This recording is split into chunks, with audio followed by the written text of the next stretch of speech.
झाडांना मन असते का? त्यांना सेंट्रल नर्वस सिस्टीम नसते. मेंदू नसणाऱ्या सजीवाला मन असते असा दावा कोणी केला तर त्याची थट्टा केली जाईल. जीवांचे नियंत्रण करणारी मध्यवर्ती विचारांची यंत्रणा नसेल तर जीवांचे व्यवहार कसे चालतात? झाडांना भावना असतात ही कल्पना जगदीशचंद्र बोस यांनी सुमारे 100 वर्षांपूर्वी मांडली. नंतरच्या काळात झालेल्या तंत्रज्ञानातील संशोधनामुळे योग्य उपकरणे शोधण्यात आली. वनस्पतींना यातना होतात, आपल्या प्रजातीच्या सदस्यांबरोबर झाडे संभाषण करतात, चरणाऱ्या प्राण्यांना दूर ठेवण्यासाठी वनस्पती रसायने सोडतात, विशिष्ट जीवांना आकर्षून घेण्यासाठी हार्मोन्स सोडले जातात. या साऱ्याचे पुरावे गोळा करण्यात आले. झाडांना स्मरणशक्ती असते, ते त्यांच्या पाल्यांना आधार देतात, त्यांना रंग कळतात असा दावा एखादा वैज्ञानिक करू लागला, त्याचे पुरावे त्याने देऊ केले तर त्याचे म्हणणे आपल्याला स्वीकारावे लागेल. विज्ञानाच्या भाषेत त्याचे दावे नाकारावे लागतील.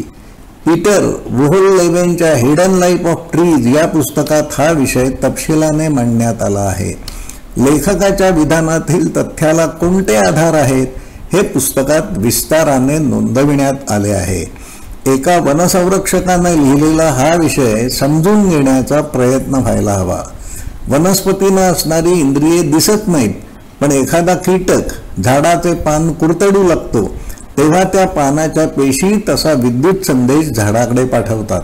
मेंदू नसलेल्या या सजीवाच्या नेमक्या कोणत्या भागाकडे हा संदेश पाठवण्यात येतो हे माहीत नाही. डोळ्यांना न दिसणाऱ्या अणुरेणूंच्या पातळीवर या संदेश प्रणालीचे काम चालत असते. त्या झाडाकडून रसायनाद्वारे विशिष्ट संदेशाचा गंध हवेत सोडला जातो. शेजारच्या झाडांना सूचना मिळते व ते आपली सुरक्षा यंत्रणा सज्ज करण्याला सुरुवात करतात. हे अविश्वसनीय आहे. वनस्पतीची मुळे भूस्तरात जे काम करीत असतात त्यावर जे संशोधन चालू आहे त्याचे बरेच संदर्भ या पुस्तकात देण्यात आले आहेत. अमेरिकी संशोधक सुझान सिमार्डने जमिनीखाली बुरशीने विणलेल्या प्रगल्भ जाळ्यावर संशोधन केले आहे, ज्याला आज मायकोरायझी म्हणून ओळखले जाते. मायकोरायझीच्या जाळ्याची नेमकी भूमिका काय आहे आणि ती किती महत्त्वाची आहे याचा अभ्यास सिमार्डने केला. नेचर या शोध प्रकाशनाने त्याला वुड वाईड वेब असे नाव दिले. झाडांमधील संभाषण कसे चालते, त्याचा जंगल समूहावर पडणारा प्रभाव हे सारे वुड वाईड वेबमुळे घडत असते. बरीच नवीन माहिती देणारी जर्मन लेखकाचे हे पुस्तक मुळातून वाचा. माझ्या अभ्यासाचा विषय मन हा आहे. मानवी डोळ्यांना दिसणारी सेंट्रल नर्वस सिस्टीम वनस्पतींच्या वाट्याला आलेली नाही.